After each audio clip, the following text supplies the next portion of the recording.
Let's examine the fighting style of both Joshua and Dubois. We'll look at their skills, movements, defense, footwork, and other attributes. We'll analyze their strengths and weaknesses to predict who might come out on top of their match. Sergio. Yes, short shots right there. The perfect shot. It was a right uppercut, left hook. That's a perfect shot when a fighter's getting tired to try to hide in that little spot, that little square. Dubois getting caught with more now. I said both these fighters are vulnerable to uppercuts. Miller's finding a home for that right uppercut. There's a body shot. Kurgovich in the corner. There was a good one, and that was not handled well by Dubois. And the right uppercut, Todd. Oh, he set that one up, double jab, boom. But you know what, Dubois fired back Immediately. Who just seems to be able to outlast Kurgovich at this point. And look at this moment. that short little whipping right hand. And from straight to around the guard. There it is again. And the uppercut, he needs to bring the uppercut into play. Focus. Oh! AJ touched him and he went down! And heavy. Right, that right hand. He's in there. It's John who walked right into it, and you can't do that against Anthony Joshua.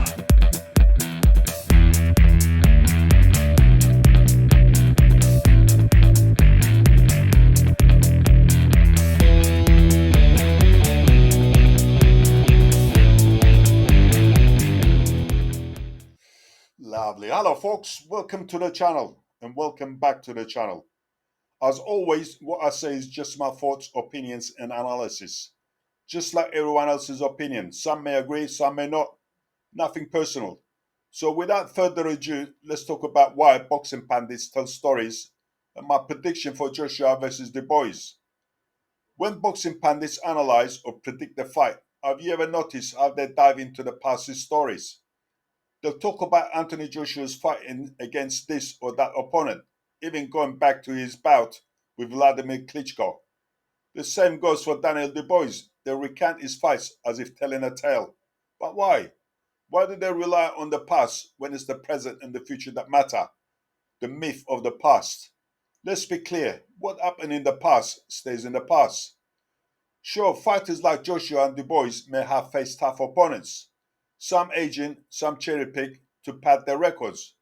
But every year, every month that goes by, a fighter gets older. Reflex is slow, speed declines, and that once agile body doesn't move like it used to. Experience and knowledge grow, yes, but only if your mind and body can still keep up. Imagine a 40-year-old boxer with a stellar record, 30 wins, no losses, up against a younger, hungry fighter with 20 wins and no losses. The younger guy with a better training and more to prove has the edge. Why? Because the older fighter's body just isn't what it used to be. Speed, reflex, stamina, they all fade. Remember young Mike Tyson? He was a wrecking ball, tearing through older, more experienced fighters. Now, someone might argue that Dubois could be Joshua, that upsets happen in boxing. And they're right, anything can happen in a fight. But when I say Joshua will beat Dubois, I'm not contradicting myself. And here is why. Joshua is 34, but he's still in his prime. He's kept himself in peak condition, unlike some fighters who lose their way. Joshua is focused. He's not out partying, not making headlines for the wrong reasons. Boxing is his job, and he treats it like one. He knows if he doesn't perform, he's out. The public, the fans, they'll move on. And so will the money. Dubois, on the other end, is young and still learning. Just because he beat Jarrell Miller, a fighter who couldn't last 5 rounds without gasping for air, or took out Hergovic on a bad night, doesn't mean he's a better than Joshua. Experience matters, and Joshua has it in spades. So let's skip the stories about who fought whom and how. Every fight is a different, and the past doesn't predict the future. You can't say a fighter will win because he beat someone else.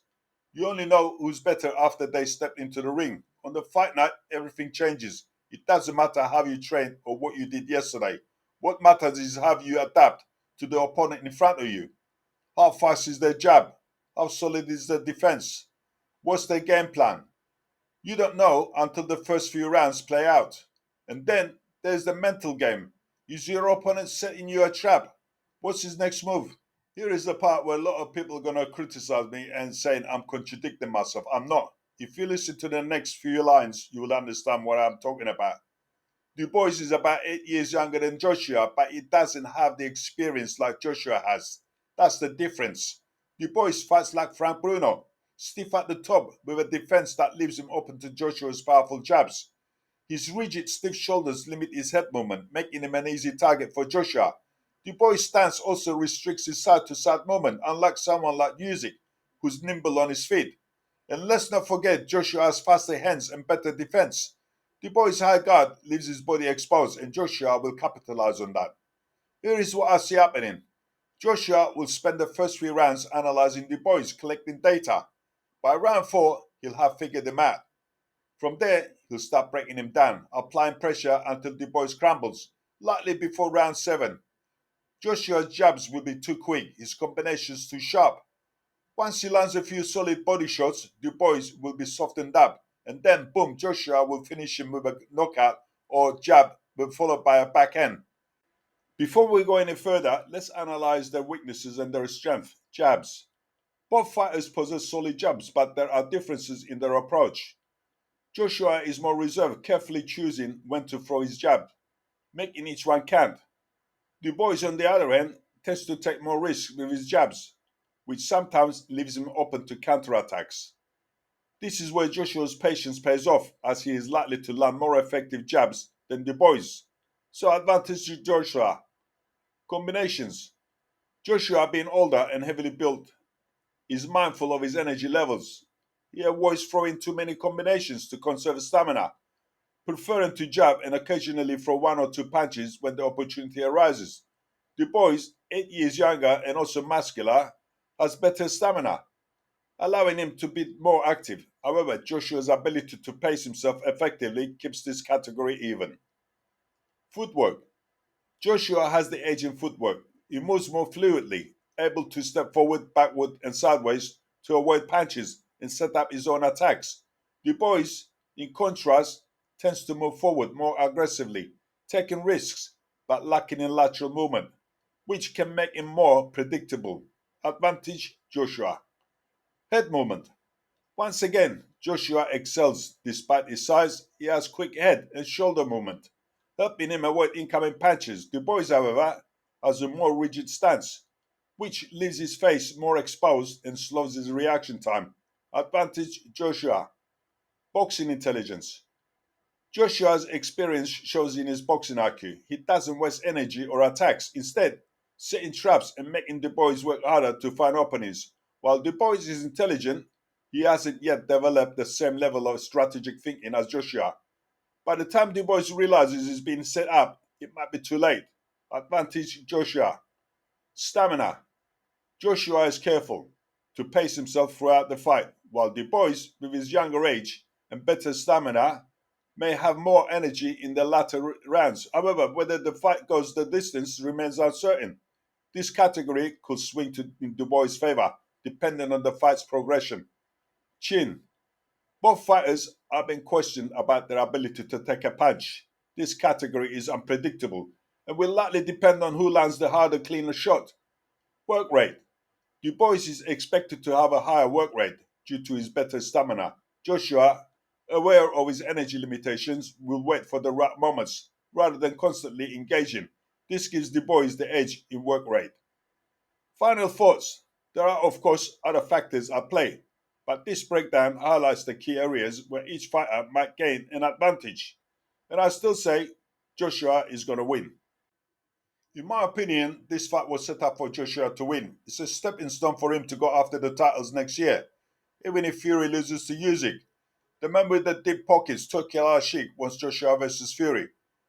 It might not be a third fight between Fury and Usyk. And let's face it, money talks in boxing. Besides, Frank Warren has double winning ticket, Dubois and Fury. Either way, he's a winner. Final thoughts, if I'm honest, I like both Joshua and Dubois. But my money is on Joshua. Sorry, Dubois, but this fight isn't going your way. So what do you think, folks? Who's going to win and why? Leave your thoughts in the comments below. And before you go, do me a favor. Give that like button a solid uppercut, just like Joshua will do to Dubois to put him on his knees. Thanks for watching. Don't forget to subscribe for more fight analysis and predictions. Ciao, folks, and thanks for watching. Hopefully see you next time.